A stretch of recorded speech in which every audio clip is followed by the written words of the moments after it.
Captain விஜயகாந்துடன் என்னுடைய நட்பு அப்படின்றது ஏறக்குறைய 40 ஆண்டு கால நட்பு.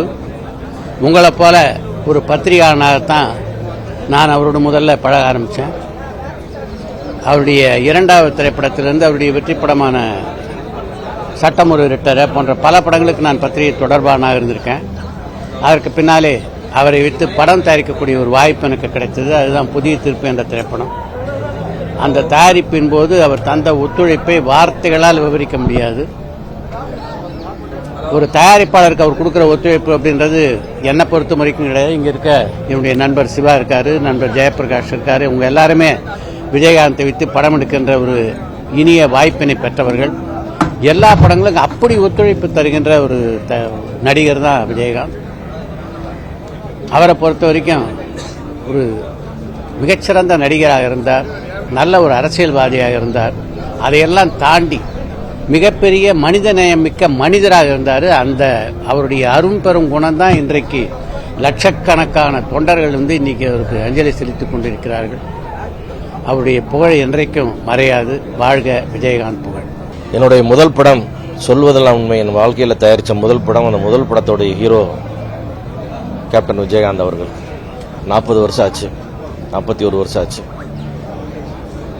ஆரம்பத்தில் பழகினது இன்னைக்கு வரைக்கும் ஒரு நாள் கூட 40 வருஷமாக மாறாத ஒரே குணம் கொண்ட மனிதன். உலகில் பிறந்த மனித பிறவிகளிலேயே மிகச்சிறந்த மனிதர் எங்களுடைய கேப்டன் விஜயகாந்த் அவர்கள். உலக சினிமா வரலாற்றிலேயே 54 இயக்குநர்களை அறிமுகப்படுத்தின ஒரே ஹீரோ. வேலை செஞ்ச அத்தனை பேருக்குமே சின்சியராக இருந்த ஒரே ஹீரோ. அத்தனை முதலாளிகளும் சம்பாதிக்கணும், அத்தனை தயாரிப்பாளர்களும் சம்பாதிக்கணும்னு ஆசைப்பட்ட ஹீரோ. எல்லாத்துக்கும் சாப்பாடு போடணும்னு போட்டு போதும்னு சொல்ல வரைக்கும் சாப்பாடு போட்ட ஹீரோ. தமிழ் சினிமாவில் சாப்பாடு என்பதே விஜயகாந்துக்கு முன்னாடி விஜயகாந்துக்கு பின்னாடின்னு ஒரு வரலாற்றை உருவாக்கி வச்சவர் அவர். அந்த மனிதர் இன்றைக்கு எங்களோட இல்லை. அவர் இல்லைன்ற எண்ணம் எனக்கு இல்லவே இல்லை. அது எங்களோடவே இருந்துட்டு இருக்கார். அவர் நிச்சயமா அவரை போல இன்னொரு இருக்கப் போவதில்லை, பிறக்கப் போவதும் இல்லை. அவர் இறைவனோடு இறைவனாக சேர்ந்து விட்டார். கேப்டன் எனக்கு 2001 நண்பர்கள் மூலமாக தான் எனக்கு அறிமுகமானாங்க.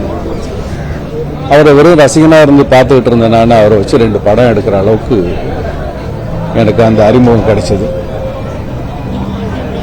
இது வெறும் வாய் வார்த்தைக்காக இல்லை, ஏதோ ஒன்று சொல்லணுங்கிறதுக்காக வேண்டிய இல்லை. எனக்கு தெரிஞ்சு அவரை மாதிரி ஒரு ஹீரோ, சினிமாவை நேசித்த மனுஷன், ப்ரொடியூசரை நேசித்த மனுஷன், சினிமா நல்லா இருக்கணும்னு நேசித்த மனுஷன் வேறு யாரும் இருப்பாங்களா வருவாங்களாங்கிறது எனக்கு தெரியாது. ஏன்னா எந்த காலகட்டத்திலையும் சுயநலம்ங்கிறது என்றைக்குமே இருந்ததில்லை.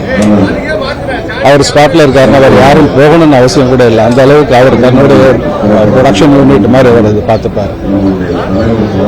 யாருக்கும் முகஸ்துதியா பேசணுங்கிற எண்ணமே அவர் கிடையாது. அவர் மனசுல இருந்து வர வார்த்தைகள் உண்மையா இருக்கிறதுனால தைரியமா யாரா இருந்தாலும் சரி, அவருக்கு யாரும் புண்படுத்தணுங்கிறது வேண்டிய.